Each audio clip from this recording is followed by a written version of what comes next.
Do you know who the lead negotiator is for the United States? CIA Director Burns. That is not a role for a career intelligence official, somebody whose job is to lie and steal and cheat without getting caught. They want to have the ability to deploy fucking airplanes and warships into the Middle East, into friendly territory when we fight China. That's what they want. Zelensky could have reached basically the same outcome, the same best outcome could have been reached within a few weeks. Why do we think that Russia expansion means Russian tanks? Why does that concept come to mind? Because that's the narrative that the West has made. No, it's because of history. I mean, as a Russian, I can tell you, right? Every time Russia has a strong leader, it expands westwards, and very often with war. Andrew, awesome to have you on the show. We were excited about it anyway, but then we started talking while we were waiting, and there's so much we can talk about.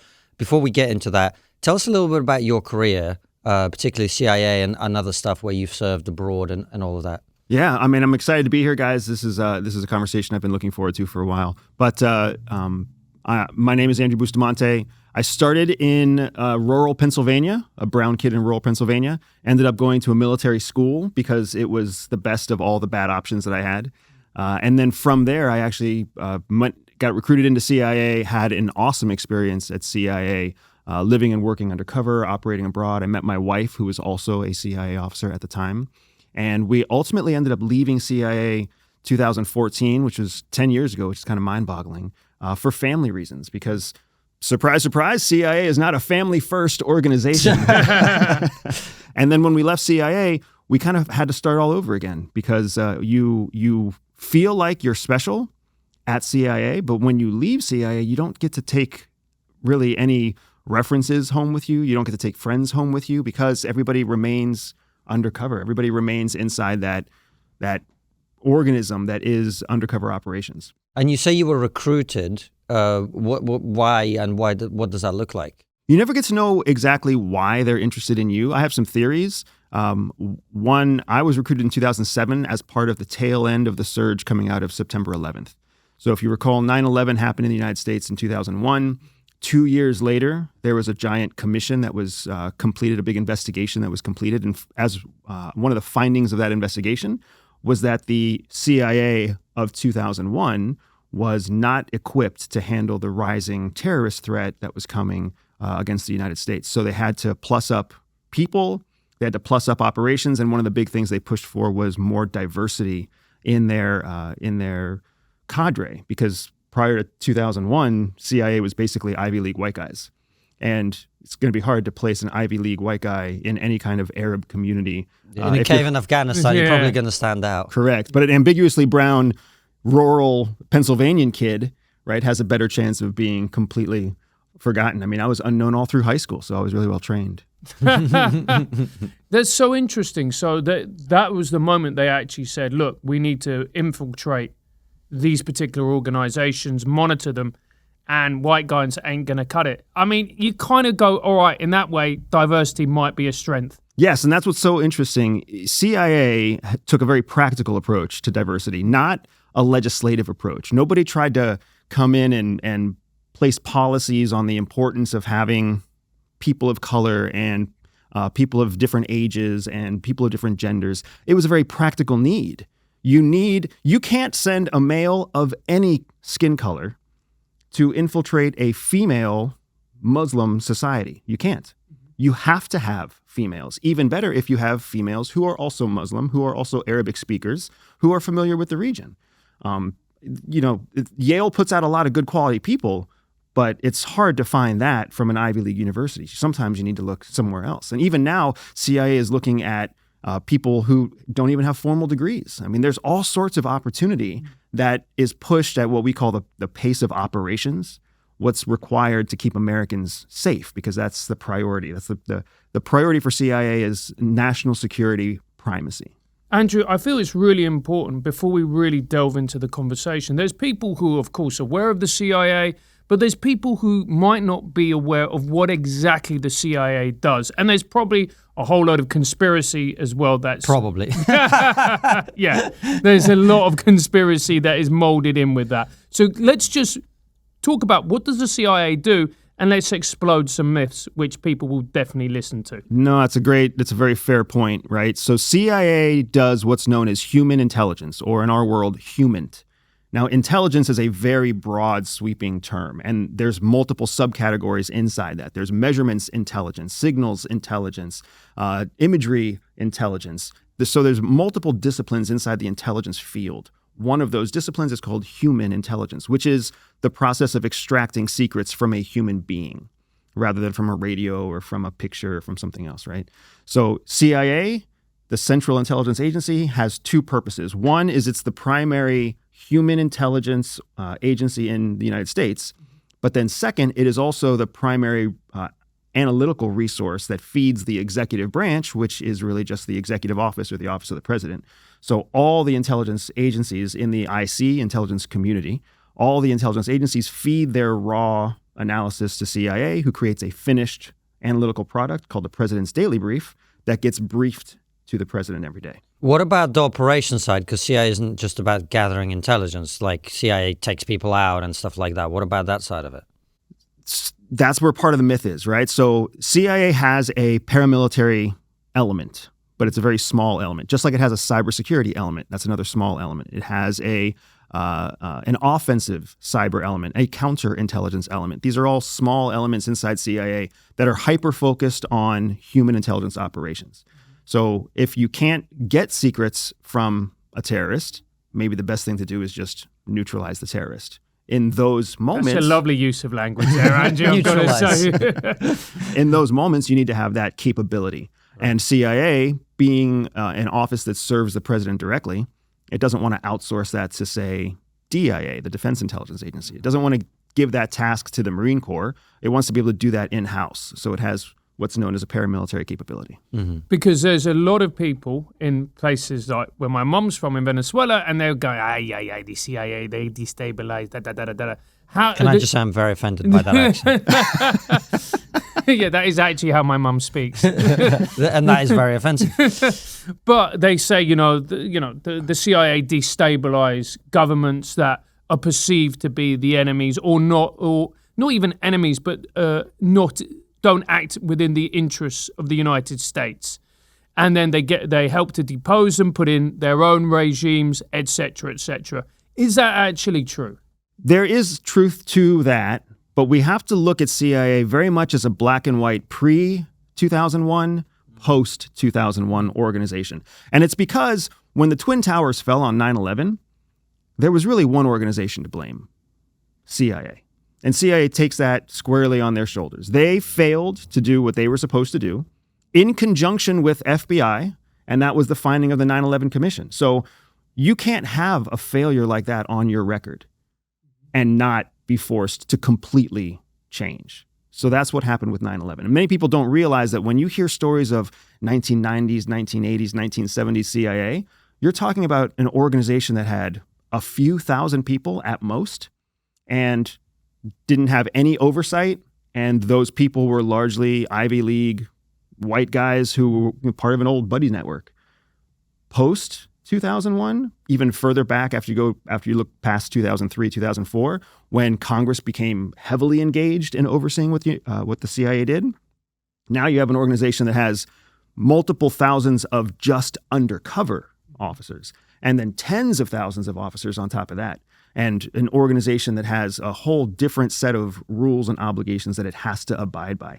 Many people say that the pre-2001 CIA was the more effective, more dangerous, more nimble CIA. And the CIA now is so heavily bureaucratized that it's been neutered in many ways. And it just seems to get worse each year from the point of view of what CIA is capable of, because now that we're so politically divided, it's a organization that was built to support the president. Well, the president switches extremes every 4 years right now, right? And what does that mean for an organization? How does that organization have continuity, success? If you are part of the organization, how do you have any hopes for a career? Now, the idea that CIA does not work in the best interest of the American people, that is also something that people talk about. That is patently false. The CIA only works in the best interest of the American people. It works so diligently in support of the American people that it really will do whatever it takes to keep Americans safe, to keep America as the primary superpower, the singular superpower in the world. I mean, we put even the promise of democracy second to making sure that the great American experiment is always the prime superpower. Let me stress test that a little bit, because it brings us onto territory that I wanted to cover anyway, which is I don't think anyone actually would say that the CIA is not attempting to serve the interests of the American people. I think what people would say is the way that they see the interests of the American people is not necessarily the way some American people see the interests of the American people. And that's where I think the conversation comes in. And one of the things that I think that Francis is trying to raise, and it's interesting to me, and this is a genuine question, I'm not imposing anything, is, for example, 9/11. There are people who will say, well, I don't mean this in a moral sense, Americans' chickens coming home to roost, and that America deserved it. But when you lay with dogs, you get fleas. So when you support the Taliban and the Mujahideen against the Soviet Union, it's not a surprise that you've got some crazy guys with weapons and money and guns and whatever. To what extent do you think, CIA pursuing short-term objectives without necessarily thinking on a 20-year schedule is where I think some of these issues come in, where it's like it comes back to bite you in the arse, as we say in the UK. No, and I think you've got it's an excellent point for sure. One of the things that we're, as a collective world, as a collective Western democratic world specifically, one of the things that we're coming to discover now is that democracy has its flaws. And one of those flaws is the cycle of change. So the United States, not the CIA, but the United States, has never been able to think further than 6 or 8 years in the future. I mean, even when it comes to federal budgets, inside the United States, one of the longest federal budget is about 5 years. Anything after 5 years is like, what's the point of even planning? So most budgetary cycles are literally year to year. Sometimes you have 2-year money, sometimes you have 3-year money, and in rare occasions, you have 5-year money. That means we can't plan more than 5 years in the future as a federal government, let alone dictate to a sub-agency like CIA a 5-year objective. So to your point, all of the American objectives are short-term objectives. Wow. Right? That's scary to me, man. The UK is not better off. No. Because, I mean, you guys have seen it with your prime minister. The turnover is incredible and unpredictable. That's the person who's leading the country. They're the ones that in many ways dictate who supports them on their staff. How do you do that? And the American people, just like the British citizens in the UK, we're in it for life. I'm not going to ever be not American. I may not live in the United States, but I'm not going to be not American. I'm in it for the next, if I'm lucky, another 40 or 50 years. How can we only be making decisions 2 to 3 years in advance? No, that's a totally fair point. I've been saying this for a long time. The one advantage authoritarian regimes have is the ability to plan on a 20, 30 years timescale. Now, that has trade-offs, negatives too. But Correct. What I'm asking is slightly different though, Andrew, which is the reason I think people sometimes criticize CIA operations or decisions or stuff like that is they go, well, did you not think that when you give these cave-dwelling Islamists weapons and money and whatever, that wouldn't just end in that moment when they defeat the Soviets? It actually will create things down the line, and you're messing with things perhaps that you don't understand well enough in a region that's very old and very complicated, and you're pushing buttons here that the results will show. It's like it's a completely different example, but we were talking about this the other day. Like, we've done interviews 5 years ago when we were completely different people. We've changed over time, that people now use against us to criticize us for something, right? I'm talking about that, but on a much bigger scale. Absolutely. And I would say that criticism is fair. Yeah. It's absolutely fair because you can see it play out in the headlines. But the reality of it is that you don't know what the future holds. There's this concept that we have in CIA called the cone of uncertainty. And the cone of uncertainty is, if you imagine like a party hat, like a birthday hat, those conical hats, and you put it with a string that goes through it. The string is the timeline. And then the cone is here at the end. You know exactly what happened in the past. It's a very clear string of events. And then there's this point where the string enters the conical hat. Right there at that moment, you have high confidence of what the next moment, which is hidden inside the cone, you have high confidence what that's going to look like. But as you start looking further into the future, the cone of uncertainty gets bigger.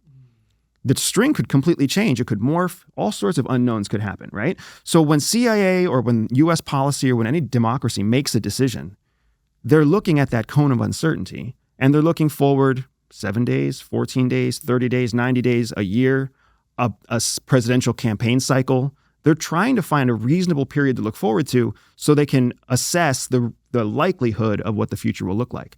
But with every year that you have to look forward, the uncertainty gets more and more. So it becomes a game of diminishing returns to start what-ifing. Well, what if this and what if that? You know what nobody was thinking about in 1988 when they were arming the Mujahideen? Nobody was thinking, well, what if this group transforms into something called Al-Qaeda and become Islamic extremists that somehow learn how to target the World Trade Center in the United States, in the financial capital of the world? Nobody was thinking about that in 88. Well, that would be the criticism. And I guess that's what I'm trying to explore here, because I think the people who make that criticism never think of the counterfactual, what would happen if we didn't give those guys the guns. And I think that's totally legitimate. On the other hand, should the United States be running around the world giving guns to people who are desperate to use them? Now you're getting into I think a very interesting question. Yeah. Because when the United States makes their decisions, who do you think the primary concern is with regard to blowback? It's the United States. How will this come back to bite us? And what is our assessment on being able to counter whatever that threat is, known or unknown, estimated, overestimated, or underestimated? What is our likelihood of being able to combat that threat? Versus what's not our problem, right? If we arm a bunch of Taliban to fight Russia in the 80s, and they go rogue and they transform into some kind of extremist group that harasses Russia or the UK or France. I mean, think about it. Throughout the 80s and 90s, it wasn't the US, it wasn't the United States that Al-Qaeda was targeting. It was Paris. It was London. It was Turkey, right? Thanks, mate. But from an American point of view, when all you're focused on is American primacy, like, I know we're friends, guys, but this is your mess. But we'll come help you if you want to pay us, partner with us, or increase trade. That's how American government officials think. Because if we make a mess that somebody else has to clean up, guess what that means? It means you're too busy cleaning up the mess to compete with us as a superpower. And even better, if you're like the UAE or the Saudis or the Qataris, where you want our weapons to clean up the mess that we made that you now have to deal with. Do you get what I'm saying? Yes. Yes. It's a capitalist market in politics just as much as it is in economics.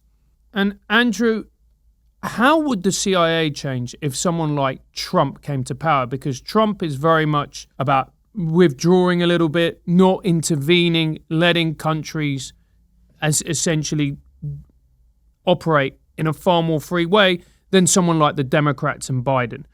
Would that have a massive impact or not much at all? Well, what I think is really interesting is that when we talk about a potential Trump presidency, we have precedent to work from. And we can never mistake a campaign promise with a presidential reality. If Trump wins in 2024, there's a couple things we can very likely expect. We can expect a mass exodus from CIA. More people will leave. People have been leaving CIA in the highest numbers ever since his first presidency. Why? Because they have ideological differences with the president. They don't want to gamble. Young people, when I say young, I mean young careerists under the age of 35, they don't want to gamble their 30-year government career on a White House that keeps flipping back and forth between extremes. They just don't want to do that. Not when you can go to Google or Amazon and have a perfectly good 20-year career, right, as a security expert or a threat assessor or who knows whatever else. So there's more attrition than ever before coming out of CIA, and not just CIA, but across the federal government. So we know that Trump will, if he becomes president, we know that if he disagrees with CIA, he'll just cut funding. He'll stop using them because he's already proven that he's happy to go to the commercial market to do what's known as private intelligence. Private intelligence was actually something that didn't really exist in the numbers that it exists in now prior to 2016. When Trump came into office and his own service, the CIA, spent all of its time and effort accusing him of Russian collusion, he was just like, all right, guys, you're not hired. I'm not going to work with you. I'm Why picking did they a different do that? plumber. Andrew, why did they do that? Because it's clearly not true, right? I don't know that it's clearly not true. It's very difficult to defend. It's very difficult to prove.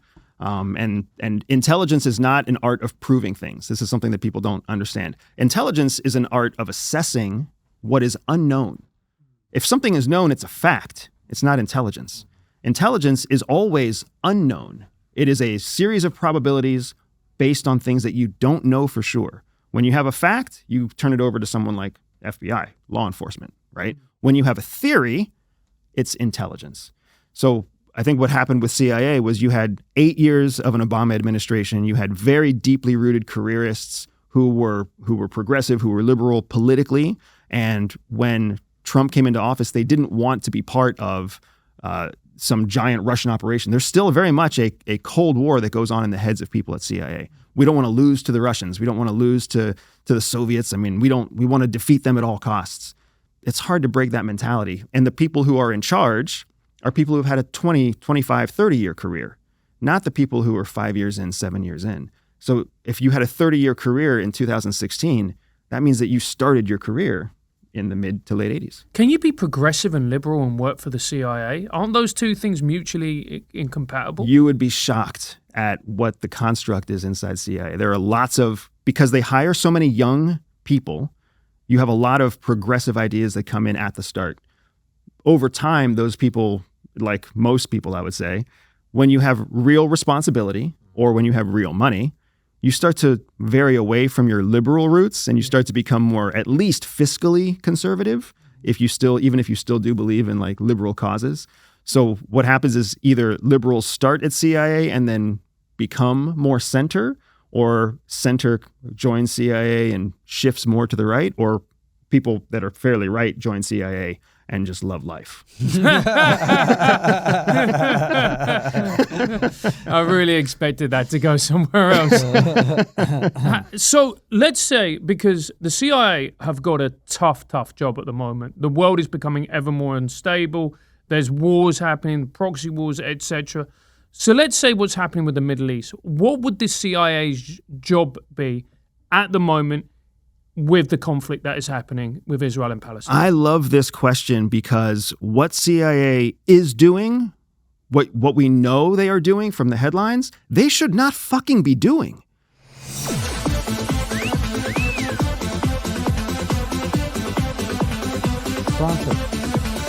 Francis. What? Take your Raycons out. We need to get the audience back to the interview in 1 minute.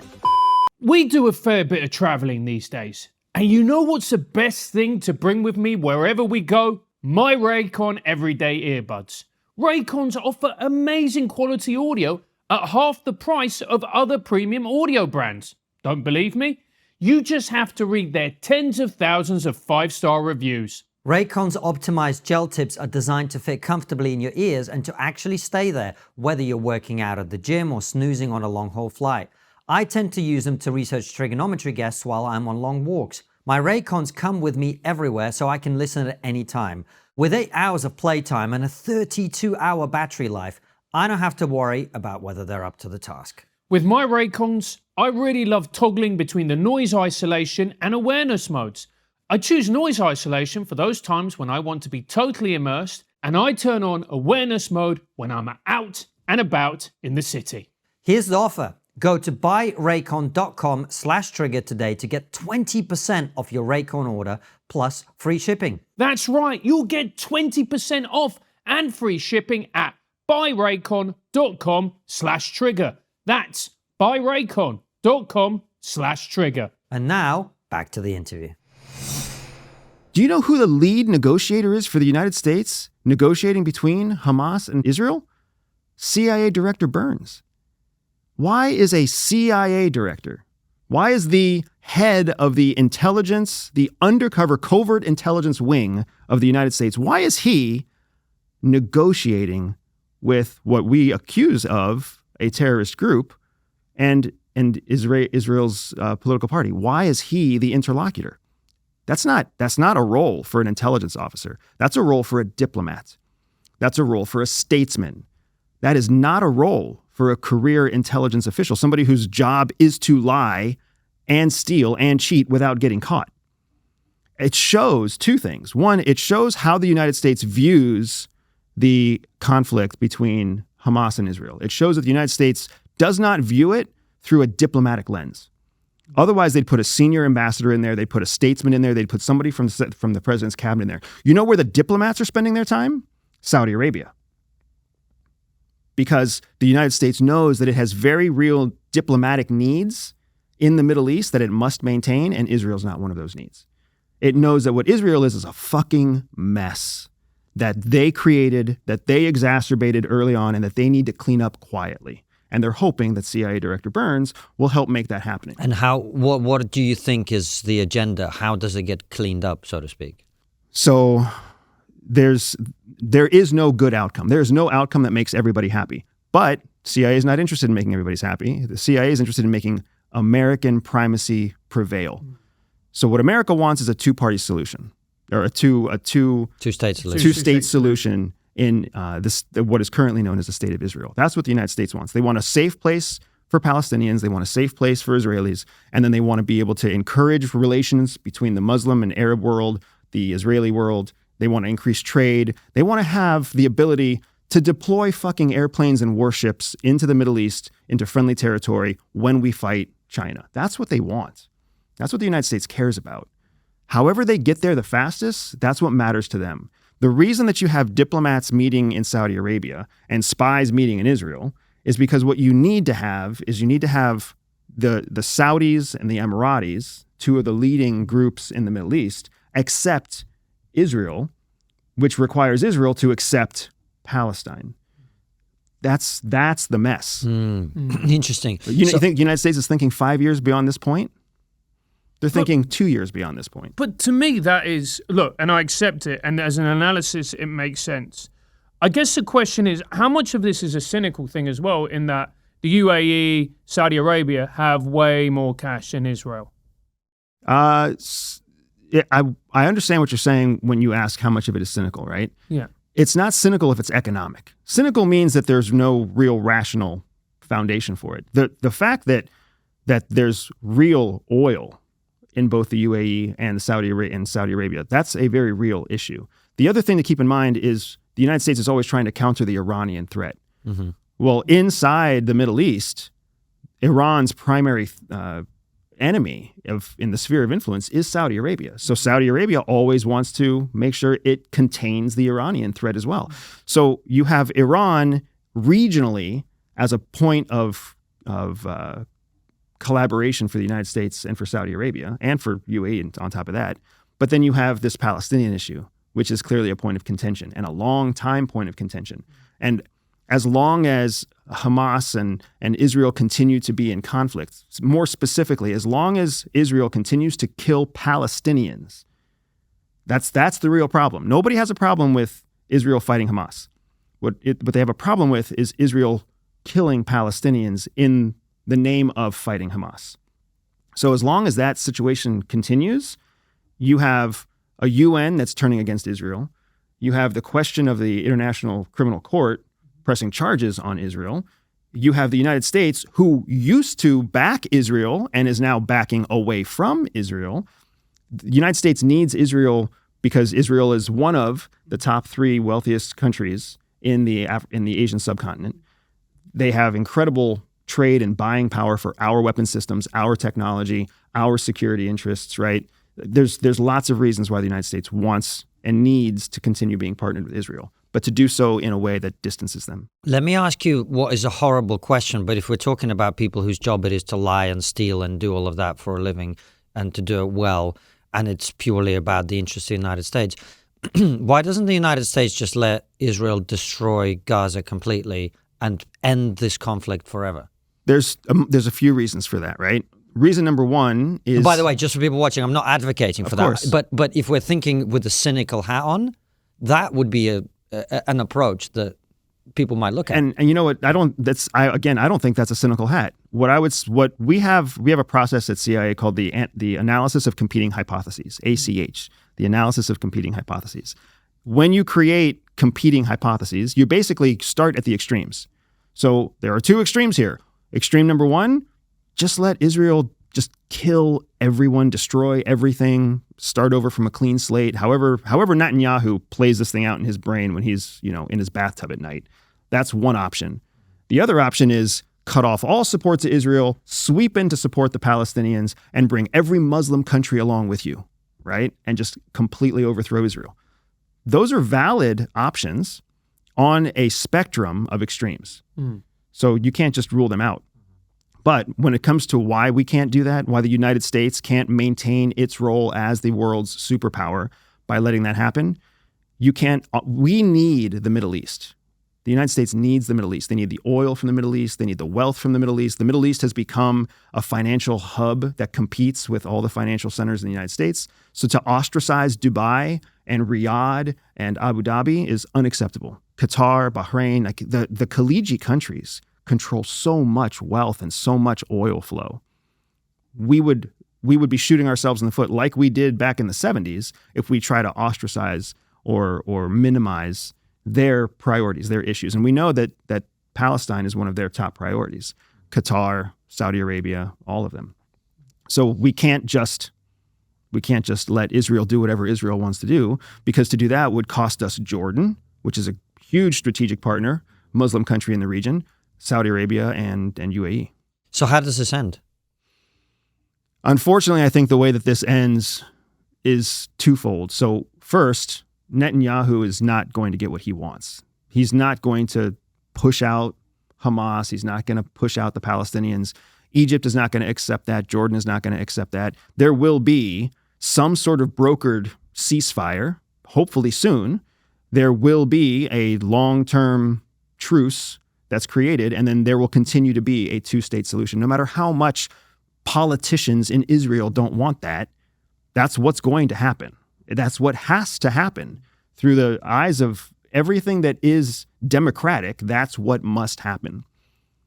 Where I'm hoping it will go is that countries in the West and countries in the Gulf will realize that the only way to keep this kind of violence from continuing is to force Palestine and Israel to have some sort of economic dependence on each other. So whether that means you take the entire state of Israel and literally cut it in half instead of making it this weird, like hodgepodge of this part belongs to Palestine and this part, like, even if you talk to an Israeli, none of it belongs to Palestine, but they're allowed to live here and they're allowed to live here and not in between. I can see them literally cutting the entire state in half and just enforcing that the two sides have to live together and they have to have some sort of economic cooperation, because you need the economics so that the Palestinians can become self-sufficient.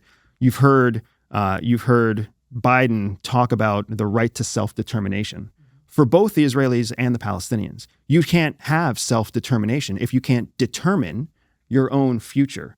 And a big part of determining your own future is having control of your own economy, which the Palestinians have never had. But the problem is, Andrew, is we're kind of looking at it through this lens of, economics and whatever else. And for the vast majority of governments, I would say that makes sense. But Hamas are extremists.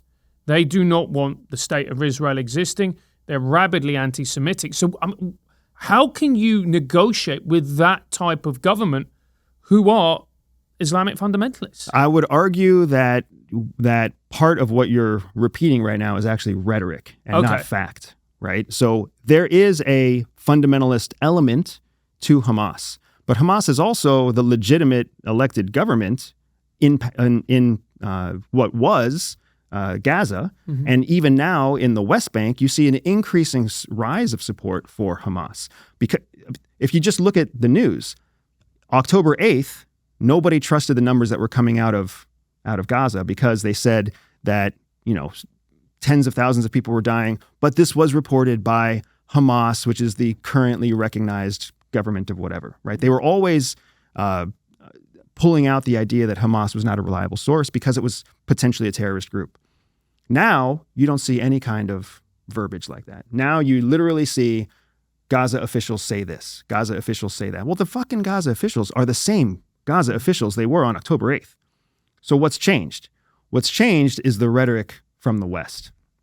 And now after seeing that, well, maybe Palestinians and Hamas as a ruling body, maybe they actually do have support on the ground. And oh, by the way, Israel has a split decision about whether or not they support Netanyahu and what he's doing in Palestine. So you've got a huge shift in public opinion on both the Palestinian and the Israeli side.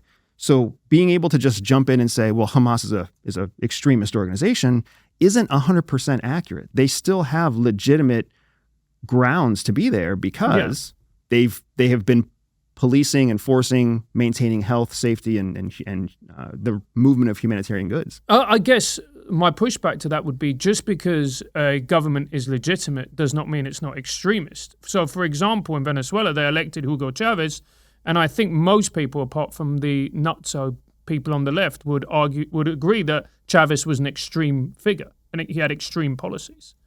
Again, it's in the eyes of the beholder, right? So what would you call China being ruled by the CCP? Are they extremist in their commitment to communism?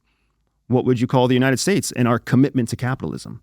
The United States, we are deemed a terrorist organization by the Iranians because of our extreme fundamentalism, right? What would you call a state where there is no division between church and state? Because that's Israel. Nobody calls that an extremist state.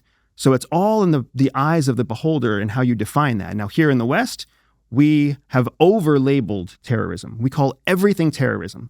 We call it terrorism because inside the United States, once you label something as a terrorist organization, all the rules and all the oversight are much they're relieved, they're reduced. So now it's faster to send troops, it's faster to make money go that direction, it's faster to cut off and seize assets. Like, you can do anything once you call somebody a terrorist organization.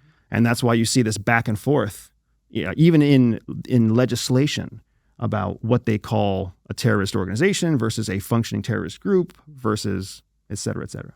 So that being the case, what do we do with Iran? Because Iran seems to be the major problem in this area. You have, I think it's fair to say, an extremist government who have been funding terrorist groups.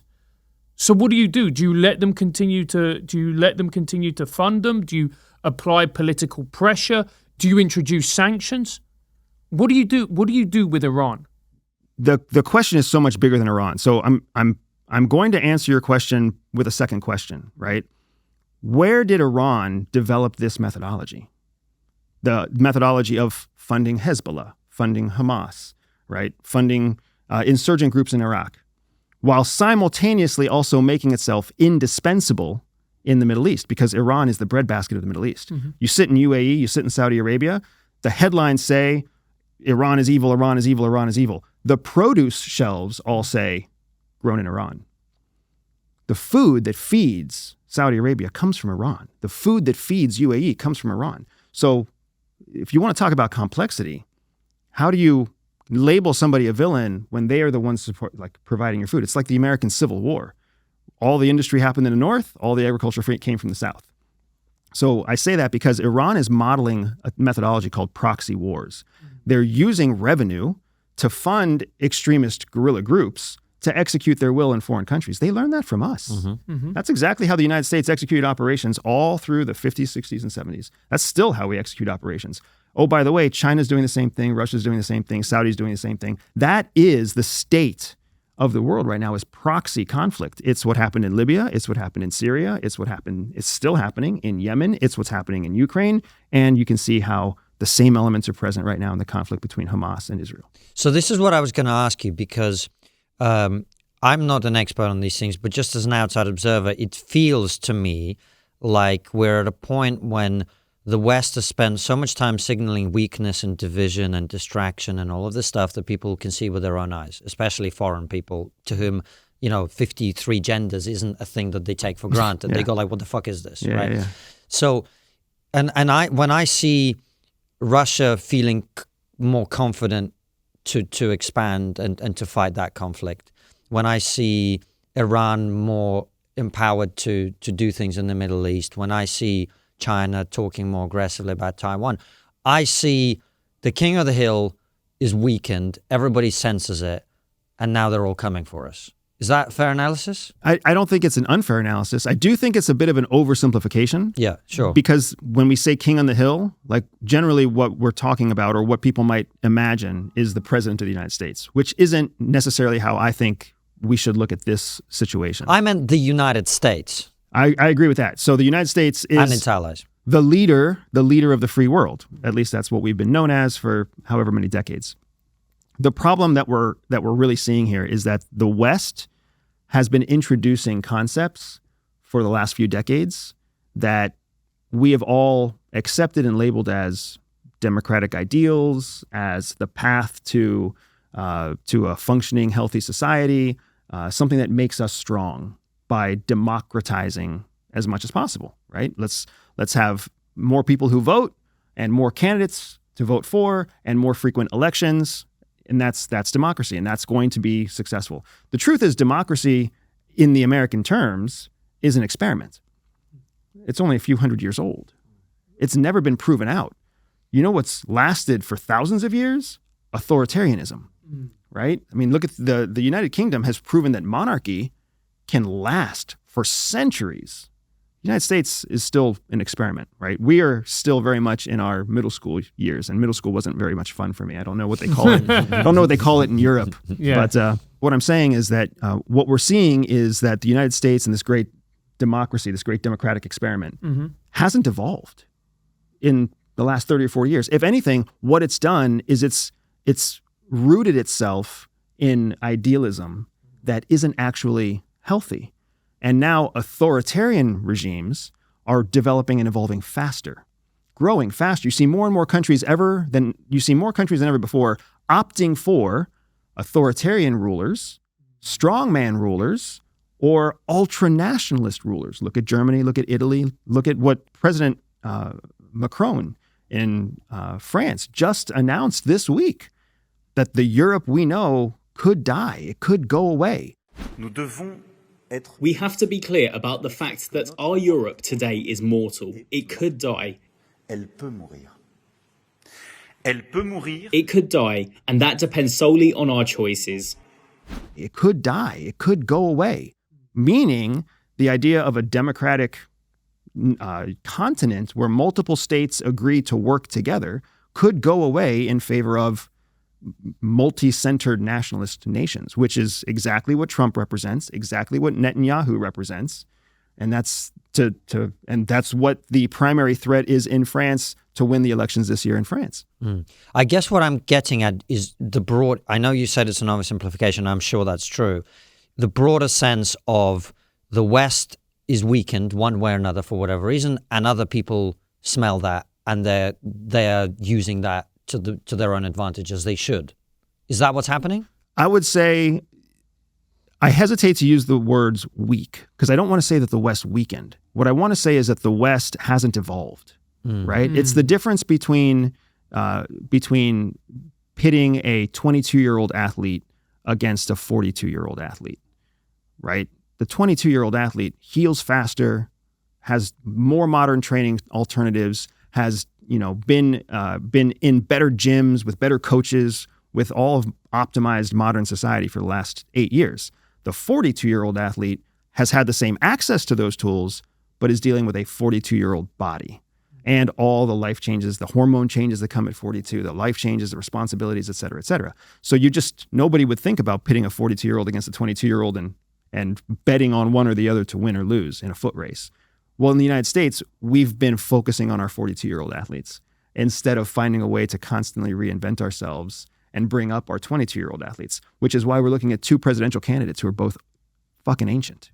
How does that happen, right? And how many people in our House and in our Senate and in our Congress are 4, 5, 6 term people?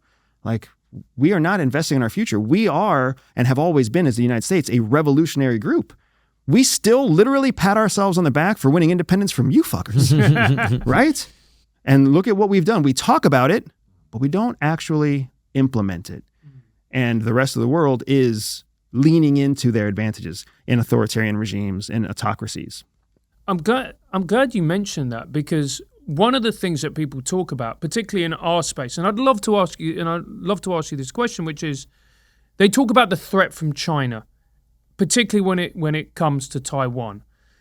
Do you see China as this massive threat to the West, a massive threat to stability? Or do you think we're overstating it and we're creating a bogeyman out of China? No, I think China poses the most real threat that exists. And that's not just me. That's actual written assessment from across the United States military intelligence community and policy network, right? Everybody views China, in the United States, everybody views China as the next great threat. And it's a great threat not necessarily because of missiles and guns and aircraft carriers. It's because of its economic power. In the United States, we have enjoyed being the prime economic superpower for decades. Nobody's even close. Meanwhile, in the top 5 or so, China has slowly been climbing up the ladder. Japan used to be number 2, now China's number 2, right? So if you can imagine, the gap between first place and second place is getting smaller every year. Well, whenever you're the first place person in a race and second place starts to catch up, you start to psych yourself out. You start to wonder, can I keep this up? And then the rest of the world is watching even more intently because somebody might be the new number 1. And that just gives them more opportunity, more advantage. And even if at the end of the year, at the end of the race, you're still first place and they're still second place, but they got closer to winning, they have more opportunities, you have less opportunities. They have more friends, you have less friends, right? That's the nature of competition. The reason China is a threat is because they're catching up economically. They're catching up in terms of global influence. Yes, they're also catching up militarily, et cetera, et cetera. The Taiwan issue is really just an indicator along the path of how far ahead the United States really is. Because if China finds a way to take Taiwan, and I believe they will find a way to take Taiwan, whether it be administratively, militarily, or socially, right? In many ways, they made their first move in January of this year because the KMT, like China Unification Group, is who controls their Congress. Who controls Taiwan's Congress. After the elections. Yeah. All of that came about as a result of a massive influence campaign from mainland China that started well before October, but was heavily reported on in October. So even though people celebrated the fact that it was a pro-independence president, the whole fucking Congress is pro-China. Imagine, like, what does that tell you about the country? That country is split too, right? The control of the day-to-day legislation wants unification. The control of the executive wants pro-independence. That doesn't sound like a Taiwan that has made up its mind yet. But in the West, all we hear about is the pro-independence and Taiwan making closer ties to the United States. The reason that we have a CHIPS Act in the United States, the reason that we're bringing chip production domestic is because we think that Taiwan's going to remain independent? No, we're hedging our bets against it. And the reason that Taiwan is building more, or TSMC is building more plants in other countries, is because they know it's just a matter of time. Do you think the American global empire is overextended? I don't know that it's overextended as much as I think that it was a functioning, successful model that other people are replicating, right? And that is, coming out of World War II, the United States had a few advantages. One, if you recall, we were suffering from a Great Depression, an economic depression. We were a poor, broke country in the 1930s. Well, what we discovered is from World War II is that war transforms your economy. It makes everything that was poor and broke and absent be flush and wealthy and productive. Same thing's happening in Russia. We've seized Russian assets and put international sanctions on Russia, and their country grew 3.2% in GDP this year. The currency is stronger than ever. The alliances with China and India are stronger than ever. Vladimir Putin looks stronger than he's looked in the last 5 or 7 years. How did that happen? Because wartime economies are good things. And we just empowered Russia the same way that Japan empowered us by attacking us in Pearl Harbor in World War II. But the model coming out of World War II that the United States had was that everybody else was fucking bombed. Like, infrastructure was destroyed. The UK, Poland, all throughout Europe, Japan, everybody needed to be rebuilt and reinvented. So the United States came in and said, hey, we can rebuild, reinvent, and give you guys loans. So we basically forced ourselves, we thrust our policies, our ideology, and our currency across the globe because everybody else had been fighting a war for an extra 5 years longer than we had. that model worked really well because it made everybody dependent on the United States throughout the 40s and 50s. Well, then come by the 80s, other countries started to realize how this worked. And they started to lay their own foundation, China being chief among them. And then come 2001, what does the United States do? We launched this massive campaign against terrorism, focusing all of our efforts and all of our energy into the Middle East. Guess who didn't fight in the war on terror? China. They just continued to build the same model that they had learned from us coming out of World War II. So they're not trying to go to war with the United States because they know from Chinese methodology, Chinese strategic discipline, it's all written in the art of war. You don't have to fight and kill your opponent if you can starve your opponent, if you can out-farm your opponent, if you can make all of your opponent's friends your friends and isolate your opponent. That's the same thing as winning without a shot being fired. And that's why the Chinese are investing so much in working in Africa and different African countries with the mining, but and also in South America. So they're trying to get their fingers in as many different pies as possible in order to enrich themselves. Correct. And it's working, right? If you look at the BRICS trading bloc, it used to just be the BRIC trading bloc with 4 partners. So just who are the partners, just if people don't know? Absolutely. So BRIC started as BRIC, Brazil, Russia, India, China, as a economic trading bloc. South Africa joined in, I think, 2010-ish. That 5-person group has grown again as of January this year with 4 new countries. Saudi Arabia, I'm sorry, not Saudi Arabia yet. They're still undecided. The UAE, Ethiopia, Argentina dropped out. Uruguay, I think, joined. And there's another country that's escaping me. So the BRICS is growing in terms of volume and mass. The leading country in the BRICS organization is China. They control like 70% of all the GDP that is accounted for in the BRICS, very similar to how the United States controls the vast majority in the G7 countries. So here you literally have what is essentially a democratic trading organization, the G7, and a less democratic, I wouldn't say authoritarian, but I would say functioning pragmatist trading bloc that involves everybody who's our enemy, plus a few people who are actually our friends, right? That economic disparity, that investment of effort and money really goes to show you what the world thinks about where the future lies in terms of economic power and development. We tell people you can't get our money unless you play our way. China says, you can do trade with us and we won't ever get in your knickers as long as you trade in UN. Well, this is what I was going to ask you. Do you think, you mentioned the word idealism earlier, and it definitely seems this way to me. Like the Western world goes around lecturing everybody about how they're supposed to do this and do that, and you're supposed to have this attitude to LGBTQI. Like we had the World Cup in Qatar, and all we saw on our TV screens is like, you know, the human right. Like, I'm not saying those things don't matter. I'm just saying when you come to other people's homes and you start telling them how to live their lives, most people are not going to react well to that. So if you've got someone else who comes in and says, oh, it's great doing business with you, I'm a big fan, let's sit down, have a cigar, who are you going to be friends with? Right, exactly. So do you think our idealism, the idea that our worldview and our ideologies takes primacy over economics, over military alliance, over everything, is causing us to lose friends in the world? In many ways, our ideology is our adherence and forced ideology on others is causing us to lose influence in the world. Right. Absolutely. You can't, I mean, just think about it in terms of person to person. You can't go to your friend's house, and if you're Christian and they're Muslim, you can't come to their house and then tell them, well, you have to cook me Christian food, you have to put up crosses, you have to do this, you have to do all these Where's things. my bacon sandwich? Yeah. In order to make me How happy. dare you? Right? You can't do that. Yeah. If you intend to keep them as your friend. Right.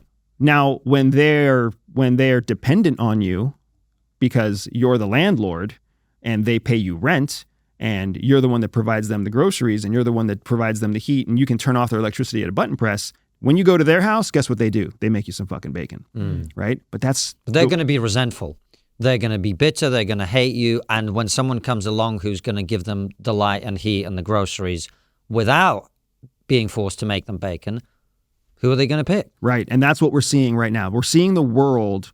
When I say the world, we're seeing all the developing countries start to realize they have options. That option, the fact that they even have options, is exactly why China is a threat. Without China, they would not have options still.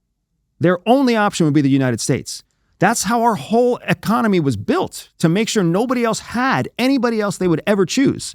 Now there's options, and we are too busy fighting over who's going to be the next president, labeling genders, changing the definition of anti-Semitism so that our college and university students can go to jail. That's what we're doing. That's not what the world needs right now. So that's what I'm hearing out of what you're saying is really the way for the West to, if we actually cared about the values of human rights and all of that, what we would do is instead of lecturing other people, we would get our shit together and make sure that we were working with other countries in the world in a way that was respectful of their cultures, even if we disagree with them, so that we have more influence in the world, so that our values remain the predominant values, broadly speaking, in the world. Because every fucking time a US president goes to any country, it's always about, is he going to ask them about their human, Yep. And it's like people don't take well to being lectured about how to run their own household. Right. No one does. So how do you see a way for the West to A, realize this, and B, start acting in a way that is actually, coming back to the point right at the beginning, in our own fucking self-interest? In our interview with the brilliant Tim Urban, he said, we should be talking about longevity and longevity science. Researchers like the biologist David Sinclair have recently made game-changing discoveries showing that it's possible to slow down aging or even reverse it with interventions that go beyond healthy habits. And this is why I'm using Verso. Verso is a company dedicated to translating scientific breakthroughs into products that hold the potential to increase longevity. As we age, we accumulate zombie cells, old damaged cells that linger beyond their useful life. These zombie cells infect other healthy cells, speeding up the aging process. That's where we see wrinkles, arthritis, hair loss, cognitive deterioration, and so on. What scientists have realized is that when we induce autophagy, the body's natural cleanup process, we can starve these zombie cells of energy and kill them. This is where Clean Being comes in with its thoughtfully formulated blend of clinically proven ingredients intended to activate autophagy for improved cellular health. After taking Clean Being for some time, clinical trials have proven better skin, less inflammation, healthier hair, hormonal regulation, better immunity, enhanced vision, and enhanced cognitive function, amongst many other incredible results. If you want to read more about all of the research, then check out the reference link in the description of this video. Plus, Verso publishes third-party testing on every batch of its products to guarantee that you're getting exactly what you're paying for. So, if you want to join me, you can get 15% off your first order by going to ver.so. That's ver.so, and use code TRIGGER to save 15% off your first order. I don't think that we've lost our opportunity to change it quickly. Right now, we're at a position where the only way to turn this ship around is to treat it like an aircraft carrier. We've got to turn it slowly now. And that's in part because we've gambled on the wrong horses in multiple occasions. We've made too many mistakes. Think about our withdrawal from Afghanistan, huge mistake. Think about our incredible support for Ukraine out of the gates. The American people, according to the White House, the American people believe that the war in Ukraine is a fight for democracy. You can't change that overnight. You can't suddenly change your stance on, well, they're not democracy anymore. You can't. Even though there's all the corruption in Ukraine, even though there's all the valid points that of mismanagement in Ukraine, of Ukraine partnering with, some shady ass people to fight against the Russians, right? Now that you've made the narrative that it's a fight for democracy, to turn that narrative in a different direction is going to take time. Same thing is happening in Israel. To say that the Israelis have the right to take on Hamas when there were 2,000 dead Israelis, that was one thing. It's very different now with the same 2,000 dead Israelis and 35,000 dead Palestinians. The world changes, and it's hard for us to change our narrative. So the way that we start to work towards changing it, in my opinion, is to understand that we need to basically lick our wounds for the next 2 to 4 years, get our shit straight, actually play the game that we try to portray to other people, and recognize that we have to become more pragmatic and less ideological about who we partner with. President Biden ran on a campaign promise of bringing the pariah state of Saudi Arabia to justice. Now he's in fucking Saudi Arabia, promising them security guarantees that the United States will give Saudi Arabia if they can help broker a peace deal between Hamas and Israel. How far from our original goal are we? And all of that started when Ukraine was invaded by Russia. He cut off Russian oil, cut off sanctions to Russia, and then had to go to the Prince of Saudi to say, hey guys, we need you to produce more oil but not charge more money. To be fair, he doesn't remember what he said last week, mate, so I doubt it's going to be a problem for him. There's one thing that I wanted to touch on briefly where you said that Saudi Arabia are, undecided about whether to join BRICS. If Saudi join BRICS, that's huge, isn't it? That changes the world entirely. It does. It's really interesting because if Saudi joins BRICS, so the Emiratis did join BRICS, and that went unnoticed by most of the Western world, except for the people who were actually watching economic interests in the Gulf states. That's a big deal. One of the BRICS members, the new members, is Iran. That was the fifth member I didn't remember, right? Iran is a member of the BRICS trading bloc. So now the UAE and Iran are part of the same trading bloc. That means you can be enemies and in the same trading bloc. Saudi Arabia... Because you have a common enemy. You have a common enemy and a common motivator. Right? Trade is your common motivator. Your common enemy is the ideological expansion of the West that threatens to force you to change your own ideology. So you've got multiple competing priorities here. But if Saudi Arabia joins the BRICS, then you're exactly right. What you basically have now is a group where the wealth just exponentially increased. The GDP, the total buying power. It's a game of economics. So now if BRICS starts trading in yuan or renminbi, the Chinese currency, instead of in US dollars, all of those US dollars that those 13 countries possess go into the marketplace. Well, what happens when you have a flood of new currency into the marketplace? The value of the currency goes down. Meanwhile, they're going to buy up a bunch of Chinese renminbi. Well, what happens when you buy a bunch of currency and take it off the market? The value goes up. So now you've got to drop a further declining US dollar, a rising pressure on the renminbi. The currency alone tells you what the economics of the countries will look like. That's why it's such a big deal if Saudi Arabia joins BRICS. Can we talk about Ukraine a little bit? I was interested because just so that you know, I in the original days of the conflict, I was very supportive of us supporting the Ukrainians with a view to them getting the best deal possible, which was what was always going to happen, right? There was never a question of Ukraine winning, as in like the fucking Ukrainian flag flying over the Kremlin. That was never going to happen.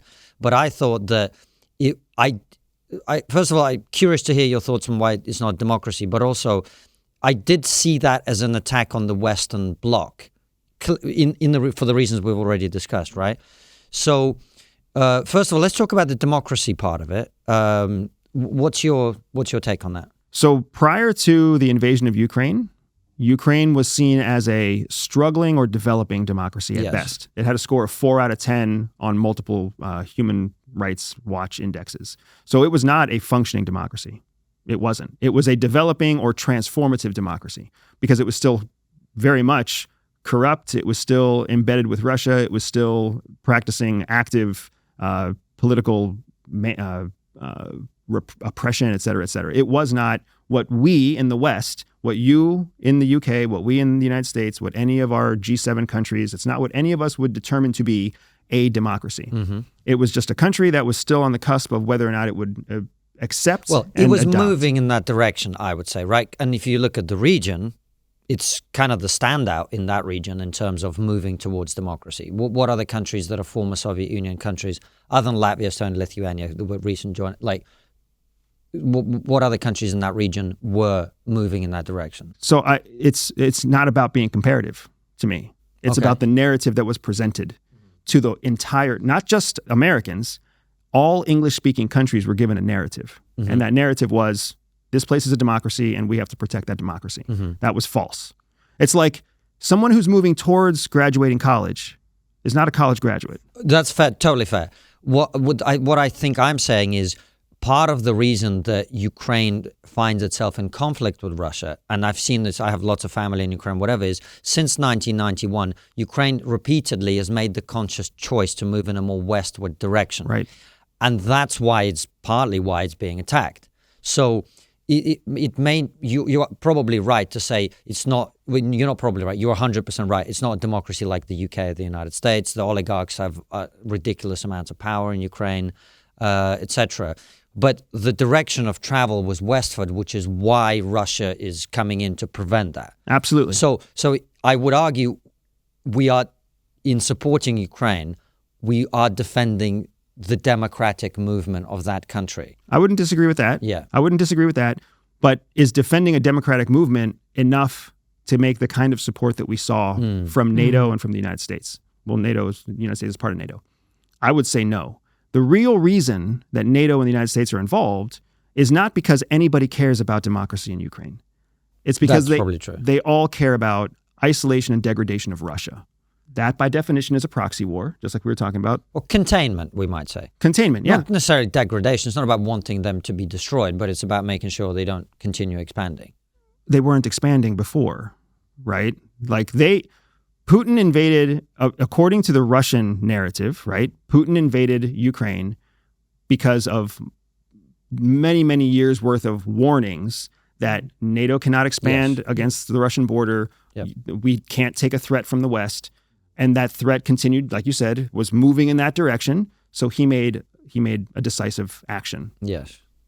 Since that day, and even now with Lord Cameron's announcement just this week, that he doesn't necessarily prevent Ukraine from using UK-based weaponry to bomb inside Russia. Like, the United States has made a hard line on this. American weapons cannot be used to attack inside sovereign Russia.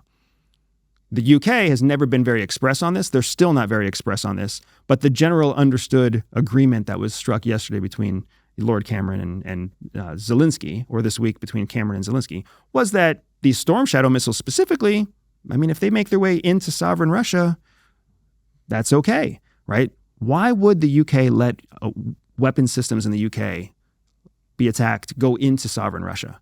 Why doesn't the United States want American-made weapons to go into sovereign Russia? It's because the United States does not want Russia to believe they are being intentionally degraded, attacked, reduced from outside. If they want to have a wall at Ukraine that we defend the wall, that's one thing. It's completely different to go into and across the border. Zelensky's been attacking across the border for over a year. If you can't keep your own country safe, what is the point of going into the other country? The only reason you attack into the sovereign country on the other side is essentially to create and foment. Well, in a war, you want to degrade their manufacturing, you want to degrade their military facilities, the oil storage. Like, I don't know that that's... But come back to me to the broader thing, which is the Russian narrative. And there are two things about that. One is the question people like John Mearsheimer and Tucker Carlson and others never get asked is the counterfactual. If you're saying NATO expansion is a problem, by the way, clearly provocative to Russia. Like, I don't think you can't dispute that. Where would Russian tanks be if we didn't have NATO, including Latvia, Estonia, Lithuania? I mean, Russia's always going to want to control that area. Russia has to control that area. Correct. Yeah. So my argument is maybe the fact that American military corporations really are keen on NATO expansion because it means they get to retool Eastern Bloc countries into Western weaponry has been a bad thing, that we've allowed that to run away the way that it has. But if NATO wasn't in Eastern Europe, Russia would control all of the Eastern European bloc, as it always has done, as it always has attempted to do. When you say control, though, are you talking about military control, economic control, or something else? Well, it totally depends, right? It depends on whether Latvia, Estonia, Lithuania want to go back into the brotherhood of Soviet peoples. Or who do you think controls Europe now? Well, depends which part of Europe, right? Okay. Who do you think controls NATO? The United States. Does anybody see that is a problem? I'll tell you who does see that. Germany sees that as a problem now. France sees that as a problem now. Yeah. They didn't see that as a problem prior to Russia invading Ukraine. So the very thing that you're talking about, this Russian expansion that everyone is so afraid of, the United States has been doing it. Why do we think that Russia expansion means Russian tanks? Why does that concept come to mind? Because that's the narrative that the West has made. No, it's because of history. Okay. I mean, as a Russian, I can tell you, right? Every time Russia has a strong leader, it expands westwards and very often with war. Okay. Right? Because the peoples of Eastern Europe don't all want to be part of the Russian bloc, I would say. But in terms of the Russian narrative, there's another part to it, which is in 2014, there are some economic interests, as I think you'd agree, that Russia is pursuing, irrespective of NATO expansion. Russia wanted Crimea back because it needs it back, right? It needs the port, it needs the connection to that area to be able to project power from the Black Sea. So a lot of the stuff that Putin said, these aren't our troops in 2014. They were. The Russian attitude to communication is not, we're going to say, the exact truth here. Putin's said some things and then they've turned out to be completely untrue over and over. Now, I'm not disputing that NATO expansion is an aggravating factor. I'm just saying, if we're being super cynical about it, the United States and Russia are competing for influence in the region. Right? That's what's happening. Therefore, it is in our interest to support the party that we are backing, effectively. Yeah, right? I agree. But at this point, I would say we need to wrap up, actually, at this point. So it's funny. So I would actually say the opposite. Okay. Tell me why. Because, so we're both agreeing, it sounds like, that the United States should be supporting Ukraine. Yes. Because it serves American interests to support Ukraine. Yes. Right? And thank you for clarifying that. We're definitely on the same page there. I don't know that that Russia will expand via war forever. I would imagine at some point they'll learn that there's a better way. And Putin is a strong man. What he knows is conflict. What he knows is war. So. And you talked about the impact of the war economy as well, right? And that is exactly why we need to keep fighting in Ukraine. Because if we stop fighting in Ukraine, what we've just done is we've created this fucking juggernaut in Russia that's dependent now on a military-industrial complex that continues to fight. Okay, that's really interesting. I didn't expect you to say that. So then, if we stop fighting in Ukraine, that juggernaut's not going to stop. Because to stop is going to kill its own economy, which is the one thing Russia can't let happen right now, because it doesn't have the alliances from the satellite states to create its agricultural base. And it's lost assets to the West. It's lost influence to the West. It's heavily tied now to China and Iran and India through the BRICS. Yeah. It has basically become the world's bad guy. Yes. If we just back out of Ukraine right now, Ukraine's going to get bulldozed, and all the concerns that Poland has and France has and Germany has are going to come to fruition. Oh, sure. I didn't mean back out. I guess what I'm saying is from day one, what I've said is the point of supporting Ukraine is to help them get the best deal. And what I mean by the best deal is, look, let's be honest, right? First of all, Crimea isn't coming back to Ukraine. Right. The eastern regions, yes, there are some mineral resources there, and some of them are potentially quite important. Again, I don't think they're coming back to you. Right. At the beginning of the conflict, they weren't coming back. And frankly, most people in Ukraine didn't really care about losing some land in the east. I'm sorry. I love that you're saying this. Because 2 years ago, this exact conversation would have been just totally... Oh, no, brother, I said this... Accused. I said this a week after the conflict started on the biggest TV show in the UK. I said this. So you and I were saying the same thing, because I was on Lex Friedman within just a few weeks of the thing starting, saying the exact... I love that we were saying the same thing. So here's what I think is the right outcome, because I'm not an American citizen. I'm not in the CIA. I don't just care about the West. I also care about people in Ukraine. I have family there. And I have family in Russia too. I don't want these two nations to be fighting and killing each other, right? But from what I see, and please tell me your opinion, I'm just throwing this out there for you to respond, right? From day one, I said, the reason we support Ukraine is they get the best deal. What does that mean? That means they lose the least amount of land for long-term security, not a piece of paper with some words on it, actual security. So that's NATO membership, which is obviously very unlikely, or like a Korean type of scenario where physically what happened in 2014 and then in 2022 can never happen again. That's the best outcome for Ukraine. That's why I'm saying now, when Ukraine is, let's be honest, losing, right? The thing we need to do is help them get the best deal, which means long-term security for whatever they're going to have to give away, right? What do you see out of what I'm saying? I see it as exactly right. Like the best thing that Ukraine has ever been able to hope for is getting a good deal from a truce or from a treaty. Yeah. Zelensky made so many mistakes in the beginning, talking about not just restoring like pre-Soviet invasion Ukraine, but all the way back to like 97 or 96 era boundaries. Like you could see he wasn't a statesman. You could see that he was something else, right?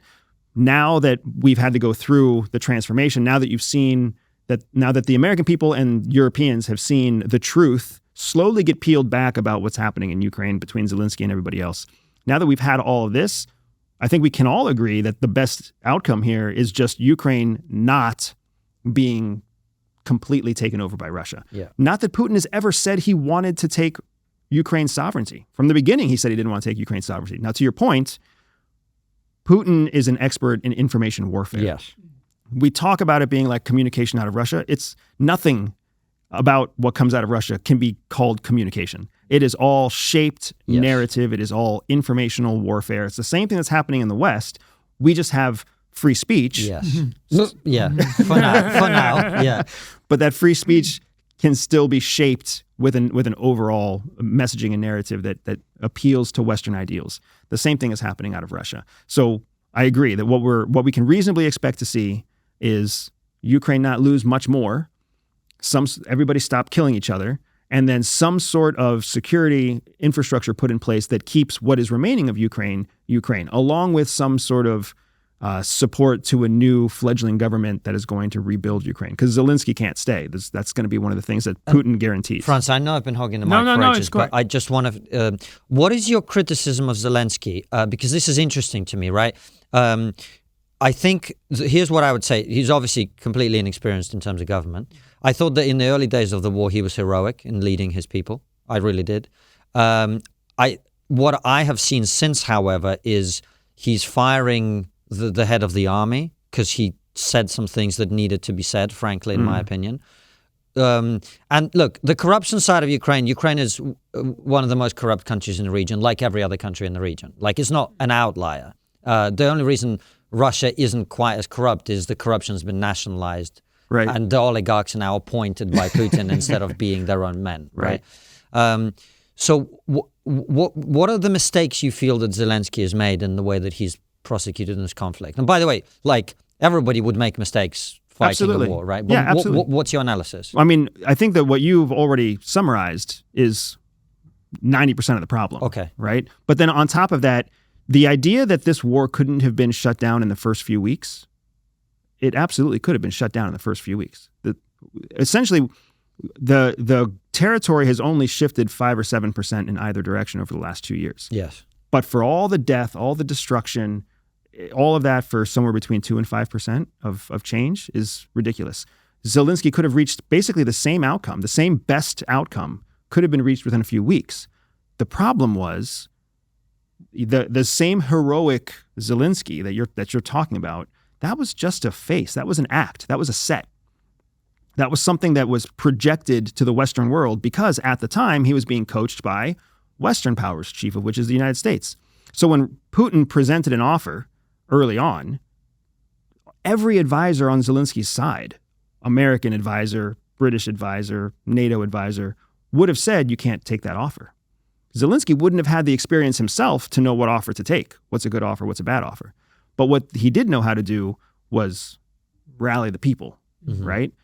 So now 2 years later, who looks like the fool? Zelensky. But who was the one that was actually puppet mastering the whole thing? NATO. And we don't take any of the fault for that, right? So that's, for me, when you talk about a statesman, when you talk about a diplomat, when you talk about a true representative of the people, what you're really talking about is somebody who has the courage to stand up for what they believe is truly right for their people.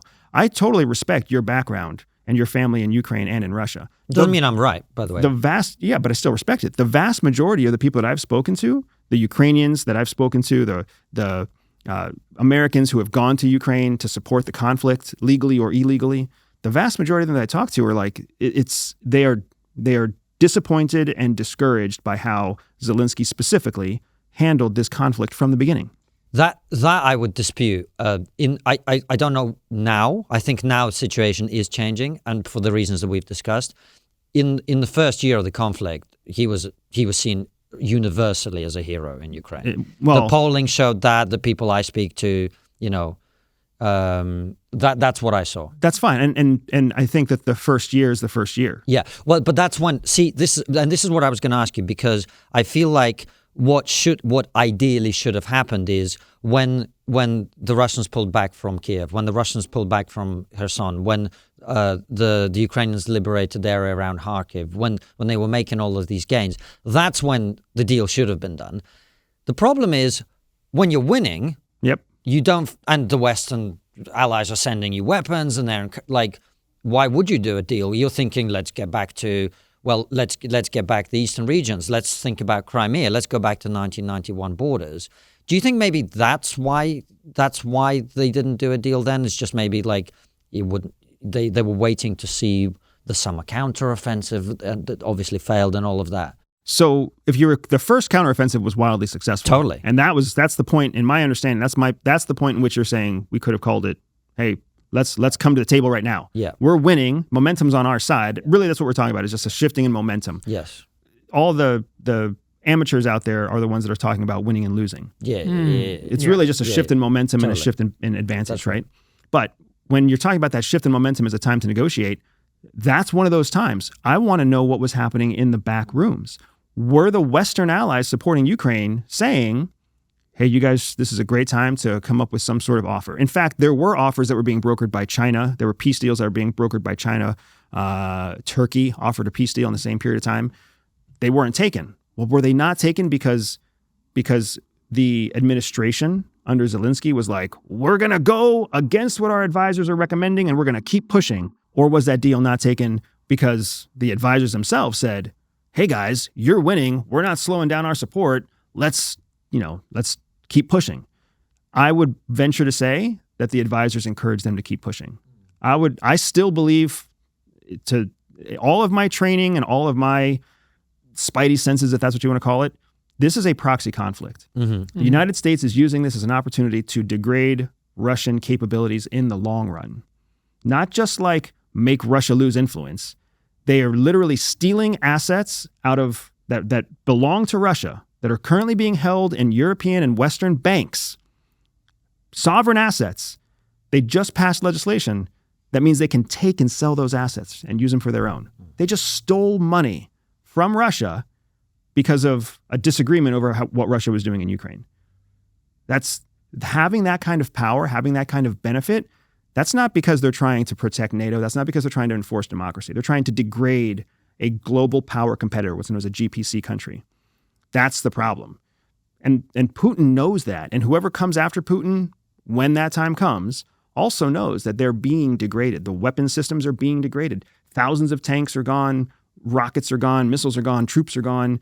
All of the influence, all of the regional damage, all of that is something that Russia's going to have to deal with for the next 2 decades, just like Israel's going to have to deal with their decisions for the next decade to 2 decades. This is strategic. It gives the United States and Western allies that much more time to be first place in the race, and it neutralizes Russia. That's, to me, what's really happening in Ukraine. The focus on Ukraine is just a distraction. I know to the Ukrainian people, it's everyday life. But what is American interest in Ukraine? How does any American, how is their life, how is their day impacted in any way by the outcome of Ukraine and Russia? It's not. So why are American dollars, why are American interests, why is so much American attention going into what's happening in Ukraine? Because what we do value is maintaining a dominance over Russia. Andrew, it's been a wonderful interview. Before we head over to locals, where our supporters get to ask you questions, we're going to end the interview with the same question, which is, what's the one thing we're not talking about as a society that we really should be? It's a great question. You know, the thing that keeps me up at night is not where we are now, and it's not where we're going in the next 1 to 2 years. It's what will we look like in 10 years. I have 2 young children. I have an 11-year-old son and I have a 6-year-old daughter. I'm curious, if not worried, about what will the Western world look like when my son is 20 years old, 21 years old, legally able to drink in the United States. And when he's starting his young professional career, what will it look like for my daughter when she's 15, 16 years old? It's so difficult to be able to even visualize what the world will look like then. Will we be driven by democracy? Will we be driven by autocracy? Will the United States still be a superpower? Will the United States be at parity with China? will my children have to learn Chinese in order to even have a career? Right? These are really interesting and difficult questions for me. And what I find is that most people are talking about right now, and not many people are talking about how to prepare for one of 2 or 3 outcomes that are high probability in about 10 years. Ni hao. It's been an absolute pleasure, guys. Head on over to Locals where we ask Andrew your questions.